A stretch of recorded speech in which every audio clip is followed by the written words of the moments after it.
من آنیم که دل از مهر دوست بردارم، اگر ز کینه دشمن به جان رسد کارم. نه روی رفتنم از خاک آستانه دوست، نه احتمال نشستن نه پای رفتارم.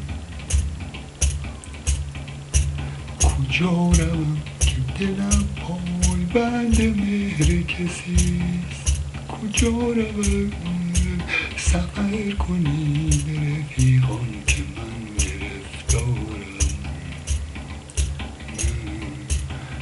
او به چشم ارادت نظر به جانب ما نمی کند که من از ضعف ناپدیدارم. اگر هزار تعنت کنی و طعنه زنی، من این طریق محبت ز دست نگذارم. من این طریق محبت ز دست نگذارم.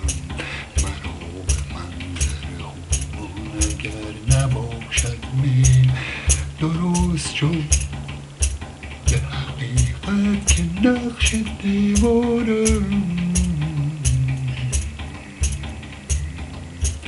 در آن قضیه که او با ما به صلح باشد دوست، اگر جهان همه دشمن شود چه غم دارم. به عشق روی تو اقرار می کند سعدی، همه جهان به در آیند گو به انکارم. به عشق روی تو اقرار می کند سعدی، کجا توانمت انکار دوستی کردن که آب دین گواهی دهد به اقرارم.